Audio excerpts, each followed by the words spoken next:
प्रिय परमेश्वर के वचन में जहाँ से हम पहली यीशु मसीह की वाणी के बारे में जिक्र कर रहे हैं, लूका रचित सुसमाचार उसका 23वां अध्याय 34वीं वर्ष। यीशु मसीह जब क्रूस पर लटके हुए हैं, 7 वाणियाँ वहाँ से बोलते हैं जिसके विषय में आज के दिन हम प्रतिवर्ष चिंतन मनन किया करते हैं। उनके दुख, उनकी पीड़ाओं पर अपना फोकस किया करते हैं। वही हमारा सेंटर है, वही सारी बातें, हमारा फोकस हमेशा उन पे रहना बहुत ज़रूरी है। और आज के दिन उन्हीं बातों को हम गहराई से अध्ययन करते हैं, वापस रिकॉल करते हैं। हम उन बातों पर मेडिटेट करते हैं कि लॉर्ड ने हमारे लिए क्या कुछ नहीं सहा। वो हमेशा हमें पाप मुक्त देखना चाहते हैं। उनका जो प्रेम हमारे लिए है, उनके जो पीड़ा हमारे लिए है, वो सबसे ज़्यादा क्या है कि वो हमें पाप से फ्री देखना चाहते हैं। उन पापों में जिनमें आज भी हम बहुत बार जकड़े पाए जाते हैं, उनके नियंत्रण में दिखाई देते हैं। लेकिन उस पापों से निकालने के लिए क्या कीमत यीशु मसीह ने अदा की, उस कीमत को आज हम देखने पर हैं। जो पहली वाणी क्रूस पर से कही गई, वो कहा प्रभु ने, हे पिता, इन्हें क्षमा कर, क्योंकि ये जानते नहीं कि क्या कर रहे हैं। यीशु मसीह की अगर आप मिनिस्ट्री को देखेंगे तो शुरू से ही उसकी सेवा काल के स्टार्टिंग से ही ढेरों चमत्कार, ढेरों आश्चर्य कर्म और छुटकारे वो करते आए।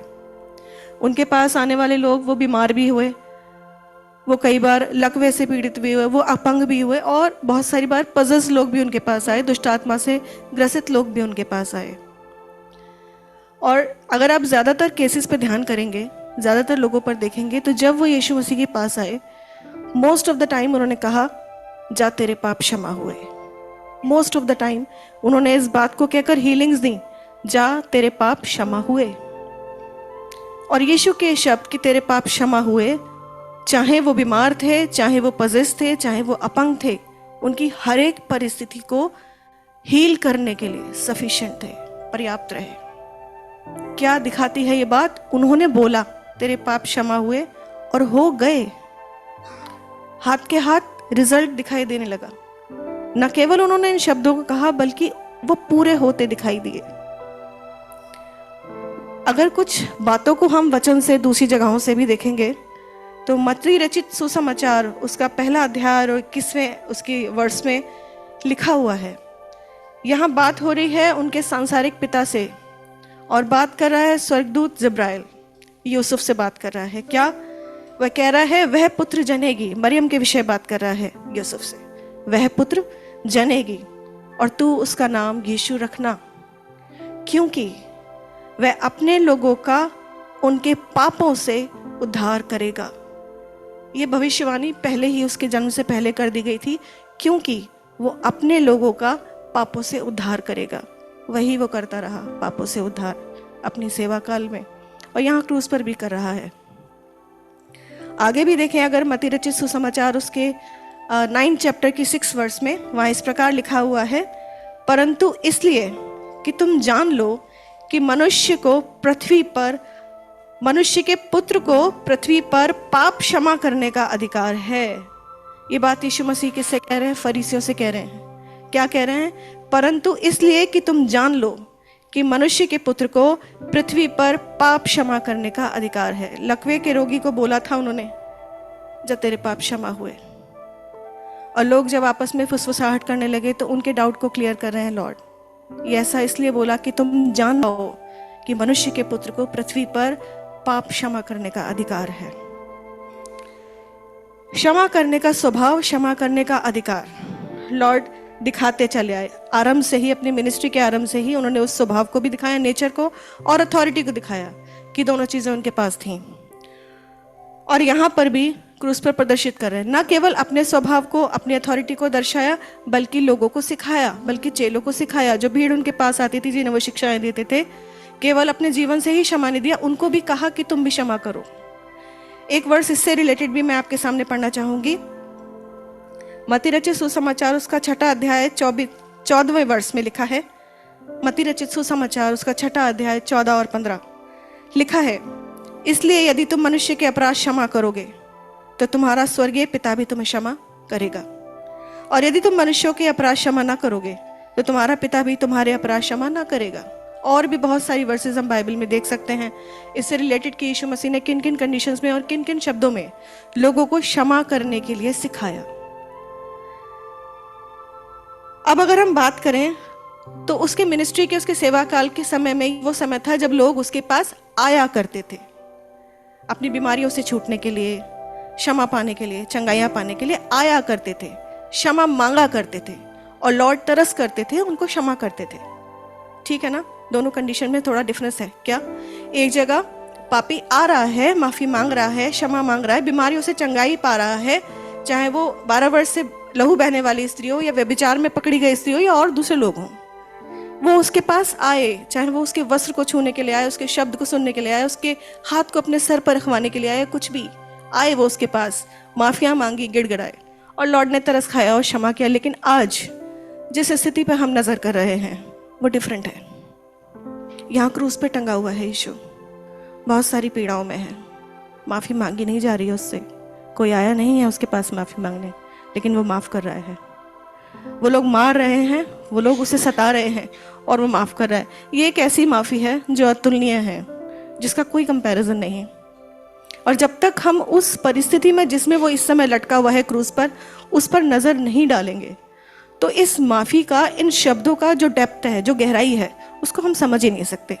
जैसे बाकी दूसरे काम उसने सेवा काल में अपने माफियों के किए, ये भी उसी के तुल्य हमें दिखाई देगा। हम इस बात की गहराई को समझ ही तब पाएंगे जब हम देख पाएंगे कि वो किस स्थिति में लटका हुआ है वहाँ और माफ कर रहा है। आइए देखें कुछ बातों को, हम सारी बातों को नहीं समझ सकते। अपनी इंसानी बुद्धि से जिन बातों पर भी हम फोकस कर सकते हैं, आज देखते हैं उन बातों को और समझ पाए। परमेश्वर हमारी सहायता करे कि हम समझ पाए उन पीड़ाओं को, उन बातों को जो प्रभु यीशु मसीह वहाँ क्रूस पर लटका हुआ फेस कर रहा था। इससे पहले कि वो क्रूस तक लाया जाता, एक लंबी जर्नी उसने तय की थी। हम पहुंच रहे हैं इस समय गतसमनी के बाग में। पिछली रात की बात है, जब तक पकड़ा नहीं गया था, व्याकुल था। गतसमनी के बाग में अपने चेलों को लेकर जाता है, प्रार्थना करता है। अगर लूका रचित सुसमाचार वहाँ 22 चैप्टर और 44 वर्ष निकालेंगे, वहाँ लिखा हुआ है कि वो गतसमनी के बाग में अत्यंत व्याकुल होकर हार्दिक वेदना के साथ प्रार्थना कर रहा था और उसका पसीना मानो लहू की बड़ी बड़ी बूंदों के समान भूमि पर गिर रहा था। ये सिर्फ शब्द नहीं है, अगर आप सर्च करेंगे, अगर आप अध्ययन करेंगे ब्लडी स्वेट के बारे में, आप जान पाएंगे कि ये एक मेडिकल कंडीशन है। ये एक ऐसी मेडिकल कंडीशन है जो बहुत रेयर है, बहुत कम दिखाई देती है, लेकिन एग्जिस्ट करती है। ये सिर्फ शब्द नहीं है वहां पर कि उसका पसीना मानो खून की बड़ी बड़ी बूंदों के रूप में गिर रहा था। ये एक बहुत रेयर मेडिकल कंडीशन है। कब होती है? जब कोई पर्सन एक्सट्रीम स्ट्रेस से, बहुत ज़्यादा तनाव से होकर या बहुत ज़्यादा भावनात्मक परिस्थितियों से होकर वो गुजरता है, तब ऐसा होता है। जो स्वेट ग्लैंड्स हैं, जो पसीने की ग्रंथियां हमारे अंदर है, उनमें रैप्चर हो जाता है, उनमें हैमरेज हो जाता है। और जो स्किन है, उस व्यक्ति की जो स्किन है, जो इस कंडीशन से गुजर रहा है, वीक पड़ जाती है। और उस समय जो उसका पसीना है वो खून की बूंदों के रूप में गिरने लगता है। उस कंडीशन से वो पिछली रात ही गुजर रहा था। इस बात से समझ सकते हैं कि कितना ज्यादा स्ट्रेस, कितना ज्यादा जो इस रेयर कंडीशन से होकर वो गुजरा, उस रात में उसको था। ऐसे वक्त में चेले भी उसके साथ नहीं थे। एक और मानसिक आघात उसके लिए था। उसके बाद याजक, पुण्य, रोमी सैनिक और एक बड़ी भीड़ उसको पकड़ने के लिए आते हैं। यहूदा उसके साथ विश्वासघात करता है। वो लोग आए हैं अपने हाथ में लाठियां लेकर, तलवारें लेकर आए हैं। भीड़ के बीच में रहना उसकी आदत थी, शुरू से ही भीड़ के बीच में रहा था। लोग उस पर गिरे पड़ते थे, उसके कपड़ों को छूने, उसकी बातों को सुनने, उससे चंगाइयाँ पाने के लिए, रोटियां खाने के लिए और होशाना के नारे लगाने के लिए हमेशा भीड़ में पाया गया यीशु। आज भीड़ को देख रहा है लाठियों के और तलवारों के साथ। एक मानसिक आघात यहाँ भी लगा होगा। कहा उसने, क्या तुम मुझे डाकुओं की तरह लाठी और तलवार लेकर पकड़ने आए हो? और उसके बाद फिर सिलसिला शुरू होता है, एक लंबा सिलसिला दर्द और पीड़ा का। अगर एक बाइबल कमेंट्री को माने तो वो कहती है कि उस रात लगभग 2.5 मील उसको पैदल चलाया गया था। 2.5 मील, एक कोर्ट से दूसरी कोर्ट, कोर्ट टू कोर्ट, पूरी रात उसको पैदल चलाया गया था। पानी, खाना, वो सब भूल जाइए, सब एक तरफ की बातें। पहले पिलातुस की कोर्ट में ले जाया गया, फिर हन्ना की कोर्ट में ले जाया गया, फिर काइफा महायाजक की कोर्ट में, और फिर पिलातुस की कोर्ट में लाया जाता है। 2.5 मील लॉर्ड पैदल चला। उसके ऊपर बिलिम्स लगा रहे थे वो लोग, दोष लगा रहे थे। क्या दोष लगा रहे थे उसके ऊपर? ये राजद्रोही है, ये लोगों को भड़काता है, करना दे, ये अपने आप को राजा कहता है। वो जो उसको प्रेस करते थे, वो जो उसको होशाना के नारे लगाते थे, उसके आगे डालियां और कपड़े बिछाते थे, उसके ऊपर दोष लगा रहे हैं और मांग कर रहे हैं कि इसे क्रूस पर चढ़ा। बरअब्बा को छोड़ दे, जो डाकू था, जो हत्यारा था, उसे छोड़ दे, इसे क्रूस पर चढ़ा। वो पिलातुस जो जज था, जिसके हाथ में अथॉरिटी थी, वो उसे ब्लेमलेस घोषित करता है। एक बार नहीं 2 बार करता है, अपने हाथों को धोता है पानी से। लेकिन ये भीड़ जिसके लिए यीशु आया था, ये दोष लगा रही है कि वो उसे क्रूस पर चढ़ा दे। ये तमाम बातें उसके लिए मानसिक आघात के लिए काफी थे। दोष लगाना क्या आप हल्का समझते हैं? हमारे ही लिए कोई कह दे तू बहुत झूठा है, ये बहुत झूठी है, सिर्फ एक व्यक्ति कह दे, उस बात को हम सोचते रहते हैं घंटों, वो जाती नहीं दिमाग से, कोशिश भी करें तो भी। यहाँ एक बड़ी भीड़, वो भीड़ जो उसकी बहुत सारे लोग जाने पहचाने होंगे, जने क्या क्या दोष लगा रहे हैं और डिमांड कर रहे हैं कि इसे क्रूस पर चढ़ा दे। एक बड़ा मानसिक आघात है उसके लिए। उसके चेले भी नहीं है इस वक्त में उसके पास। उसके बाद उसके अपमान के लिए जो कुछ वो कर सकते थे, वो सब उन्होंने किया। जो कुछ उसको अपमान करने के लिए कर सकते थे, वो सब कुछ किया उन्होंने, जो शायद हम इमेजिन भी नहीं कर सकते, हम इमेजिन कर ही नहीं सकते। उसको मार रहे थे, थप्पड़ मार रहे थे, घूंसे मार रहे थे, उसके मुंह पे थूक रहे थे, दाढ़ी से खींचा गया था उसे।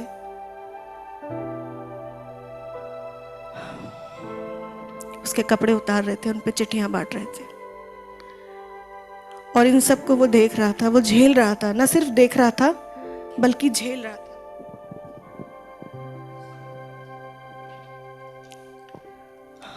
उसके बाद उसके सर पर कांटों का एक मुकुट गूंद कर, एक मुकुट बनाकर उसके सर पे न सिर्फ रखा गया था, बहुत फोर्सफुली उसको दबा कर रखा गया था।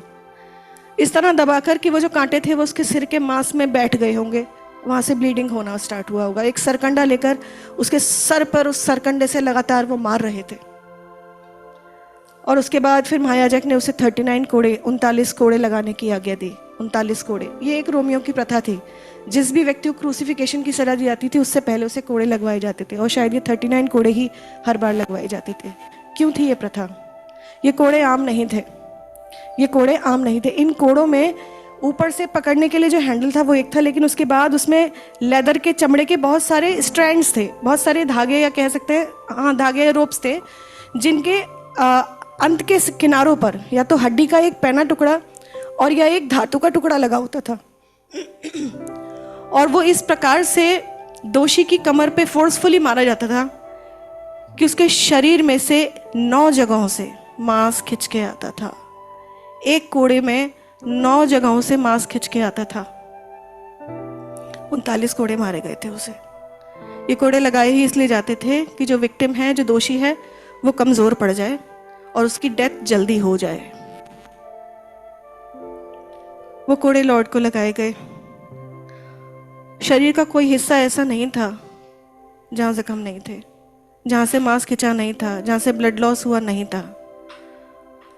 और इस परिस्थिति में यहीं पर अंत नहीं हुआ।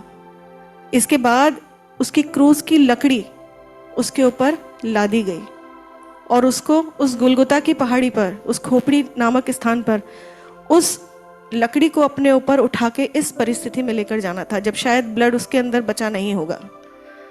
उसकी हिम्मत नहीं रही होगी कि वो उस लकड़ी को अपने ऊपर घसीट पाता। इसीलिए एक व्यक्ति को कुछ दूर उस लकड़ी को उठाने के लिए बेगार में ले गए थे। ये भी आपको शायद याद होगा। जब वहां पहुंच जाते हैं गुलगुता नामक पहाड़ी पर, खोपड़ी नामक स्थान पर, वहां पटका जाता है उसे जमीन पर। कपड़े खींचे जाते हैं, वो कपड़े जो शायद चिपक गए होंगे उसके शरीर से, क्योंकि कोड़े खाए थे, मांस उखड़ा था, खून निकला था। वो कपड़े जो भी अब बचे होंगे कपड़े, वो चिपक गए होंगे शरीर से। वो कपड़े जब खींच के उतारे गए होंगे तो वो जख्म फिर से उधड़ गए होंगे। फिर उसको जमीन पे पटका जाता है उन जख्मों के साथ में कि उसके हाथों को उस लकड़ी पर कीलों से ठोक दिया जाए।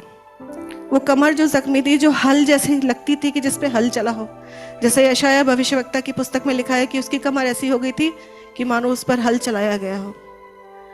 वो फिर से रगड़ गई होगी उस जमीन से जब उसे पटका गया, और वो कीले जो उसके हाथों में ठोके गए, फिर से खून की नदियां बही। एक ऐसा दर्द जैसे कि आग अंदर बह रही हो, ऐसा दर्द उसने अपने हाथों में महसूस किया होगा। फिर से उसे उस क्रूज पर लटकाया गया, उसे खड़ा कर दिया गया होगा, और उसकी कमर जो थी वो पीछे जो उसके बैक पे लकड़ी का हिस्सा आ रहा था उस पर रगड़ खाती होगी। उसके सारे जख्म उस पर रगड़ खाते होंगे। उसके शरीर का सारा सारा वेट उसके हाथों में जो कीले ठोके थे उस पर लटक गया होगा। पूरा शरीर, सारा वेट उन कीलों पे आ गया होगा, उसके कंधों पे आ गया होगा। और आप जानते हैं कि जिस बॉडी पोस्चर में वो टंगा हुआ था उसमें सांस लेना मुश्किल था। इनहेल करना आसान था शायद, एक्सहेल करना मुश्किल था टोटली। जो बॉडी पोस्चर उसका हो गया था, सांस छोड़ना उसके लिए बहुत मुश्किल हो रहा था। पूरा हाथों पे वजन आ गया होगा। वो जो कीले काढ़े गए थे उसके हाथों में, सारा दर्द उस पे आ गया होगा।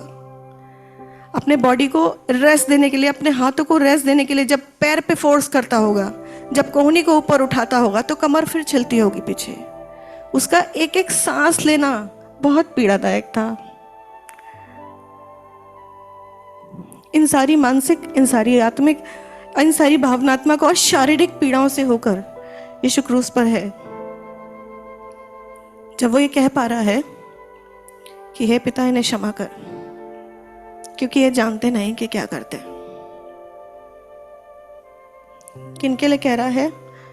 जिन्होंने ये हालत कर दी है उसकी, जो शर्मिंदा नहीं है, जो माफी मांगने आए नहीं है उसके पास। उनके लिए कह रहा है, हे पिता इन्हें क्षमा कर, क्योंकि ये जानते नहीं कि क्या करते हैं। अल्टीमेट फॉरगिवनेस, कोई दूसरा एग्जाम्पल इसका है ही नहीं, मैचलेस है। चाहे वो जिन भी परिस्थितियों में आज लटके क्रूस पर, लेकिन अपने कैरेक्टर में वो आज भी बने हुए हैं। उनके पास क्या अधिकार नहीं था उनको दंड देने का, उन्हें श्राप देने का? उनके पास अधिकार था। जैसे उन्हें क्षमा करने का अधिकार था, उन्हें दंड देने का भी अधिकार था, उन्हें श्राप देने का भी अधिकार था। लेकिन उस समय पर भी, जबकि कोई भी उनकी जगह होता तो मुझे नहीं लगता कि ऐसी माफी देता। वो माफी देते दिखाई दे रहे हैं, अपने कैरेक्टर में उस समय भी दिखाई दे रहे हैं। प्रिंस ऑफ पीस वो वहां पर भी बने हुए। न केवल हमें उद्धार देकर गए, हमारे लिए लिविंग एग्जाम्पल, एक जीवता उदाहरण बनकर गए। वो हमें सिखा कर गए। जब पूछा था ना पतरस ने कि मैं अपने भाई को कितनी बार माफ करूं, उसका आंसर यहां पर देकर गए। वो सिखा कर गए कि तुमसे कोई माफी मांगे या ना माने, कितना ही दौड़ दे तुम्हें, कितना ही तोड़ दे, कितना ही कुचल दे, तुम्हारे पास आए क्षमा करने मांगने के लिए, शर्मिंदा हो या ना हो, तुम्हें माफ ही करना है। परमेश्वर कलाम के पढ़े जाने पर, सुने जाने पर, शेयर किए जाने पर हर बात पे आशीष और होने पाए कि उसकी इस वाणी के द्वारा ये क्षमा जो हमें सिखा कर गया है, हम में से एक एक जीवन अपने हृदयों में इसे लेकर आ सके। प्रभु ऐसा अनुग्रह करे कि ऐसी क्षमा हम भी लोगों को दे सके। Praise the Lord.